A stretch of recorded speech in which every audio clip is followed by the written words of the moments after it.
Hello friends, welcome to day 2 in our meditation series.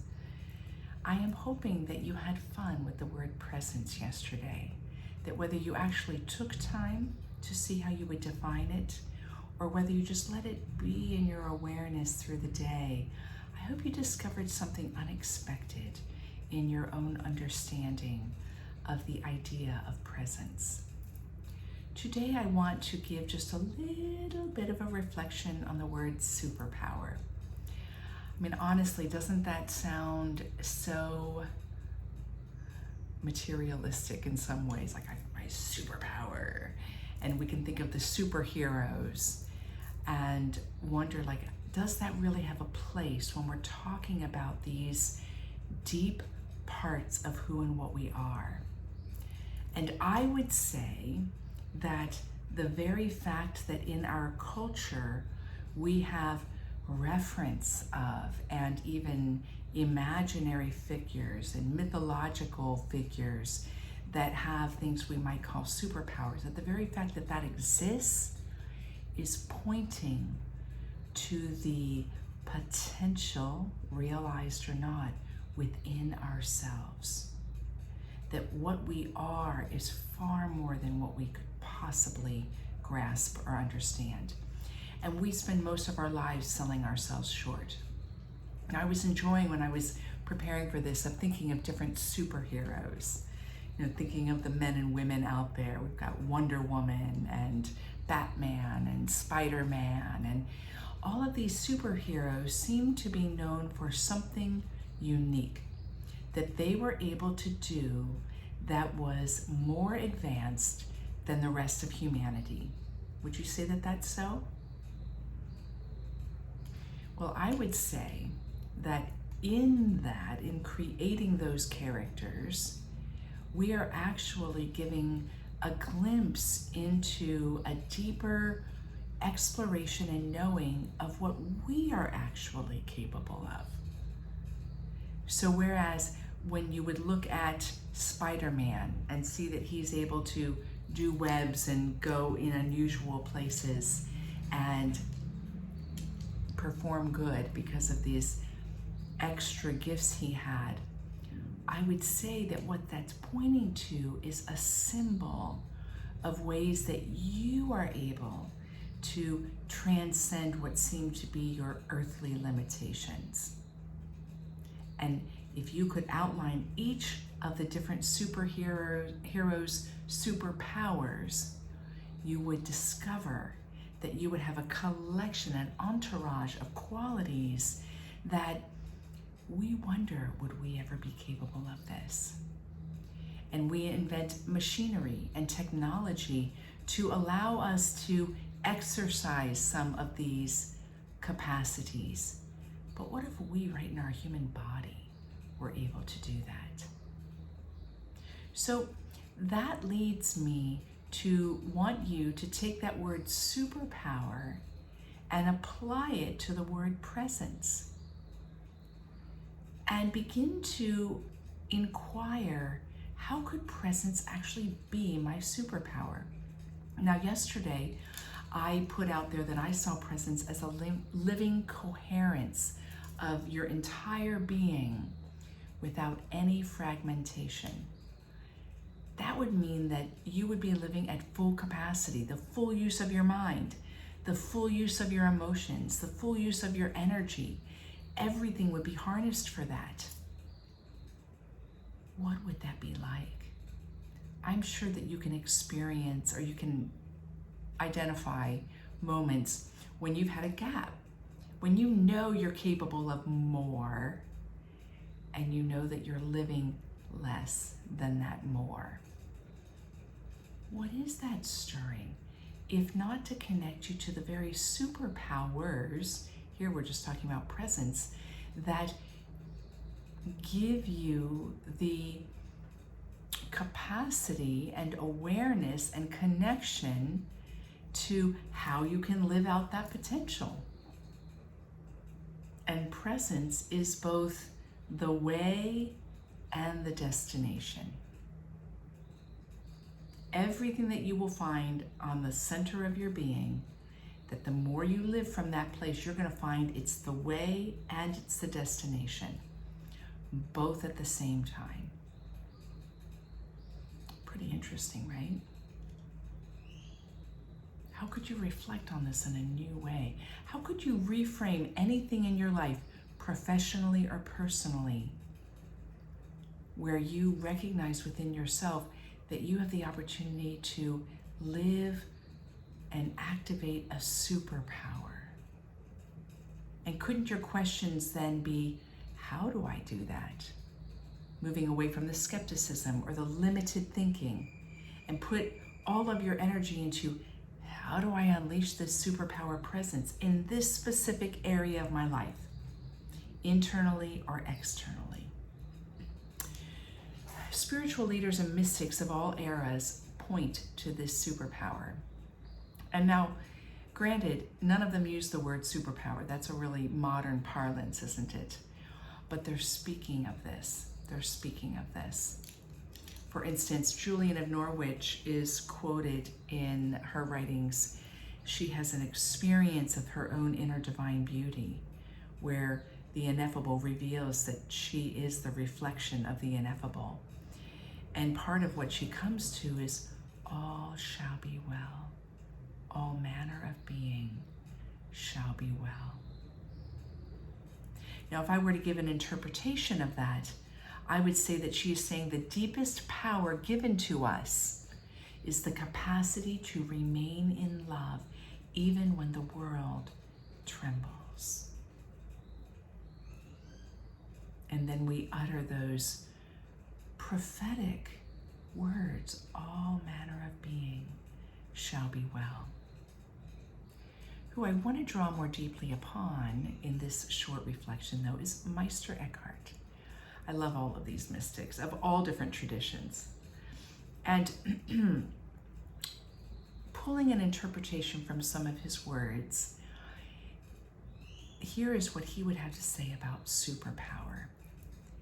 There is a superpower in the soul that is untouched by time. When you rest there, nothing can imprison you. That means you can flourish in every single moment of your life. Because wherever you're not flourishing and abundant, you are living in something of a contraction and a limitation. Now, I want to give a couple real direct quotes. So I drew upon that extrapolation. I created that from this quote. There is something in the soul which is uncreated and uncreatable. If the whole soul were such, it would be uncreated and uncreatable. And this is intelligence. And here is one where he uses the language of God, and that may not be your language, but think of it as something that is the uncreated life force that exists in all things. Eckhart says, the eye with which I see God is the same eye with which God sees me.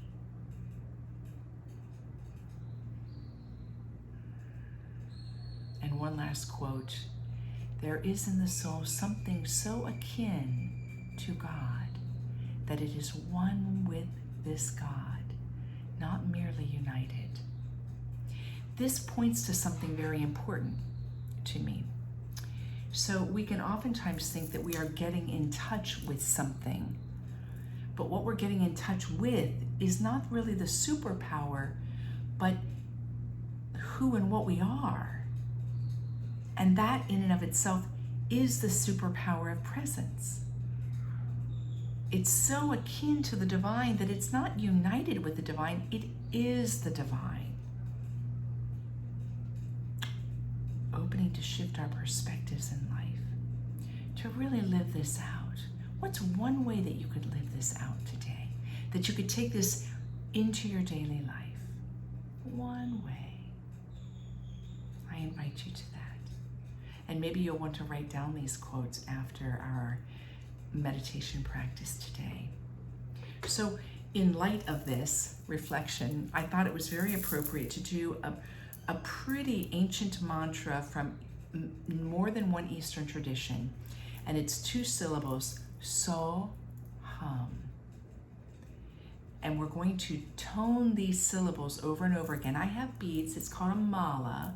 If you're not familiar with a mala, it has 108 beads. And we're gonna chant so hum 108 times. Now, so hum is translated as I am that.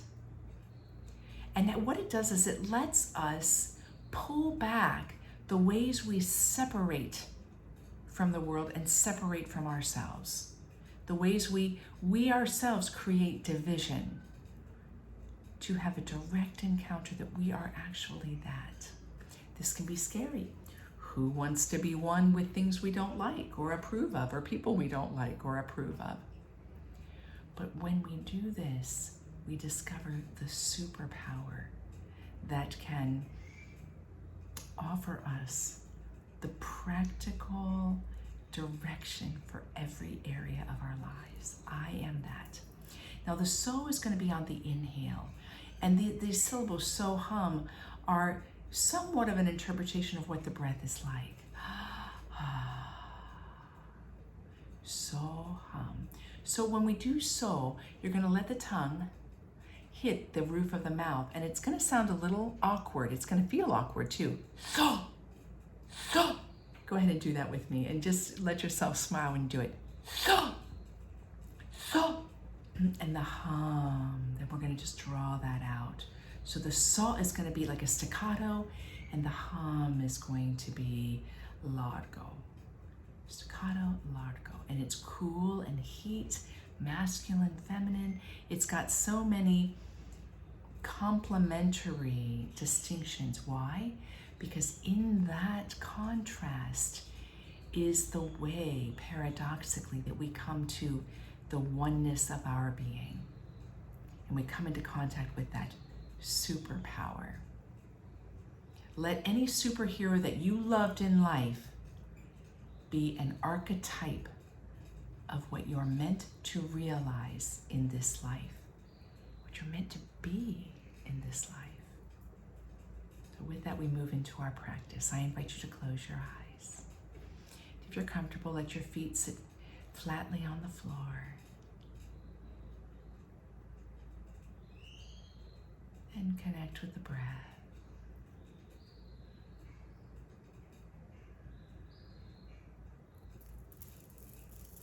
And in the next inhale, hold for a moment.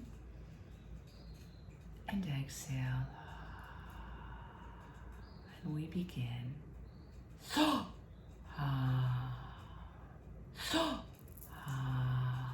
Just continue with me.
Stay with it.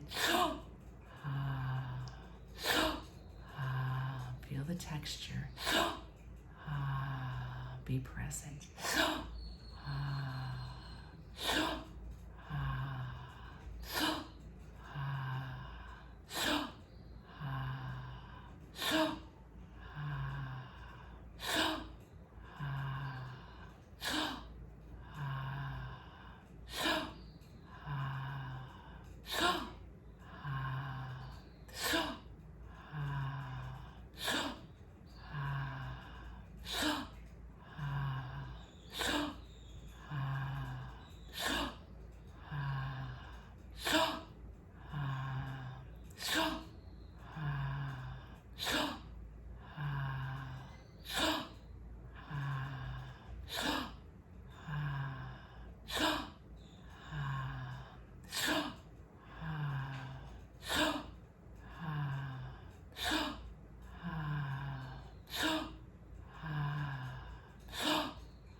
And we move into a moment of silence.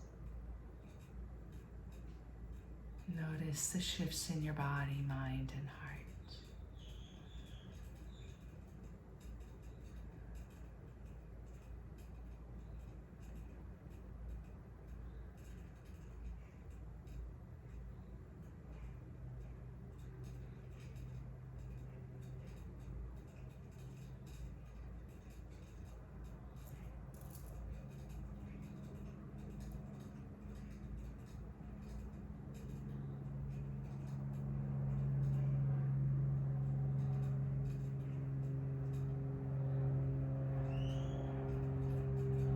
And as we bring this practice to a close,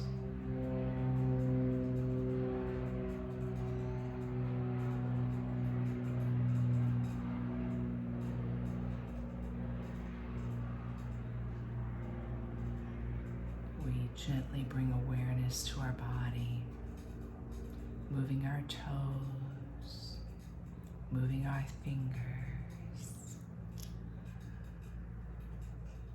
and then opening the eyes. So lovely to be with you.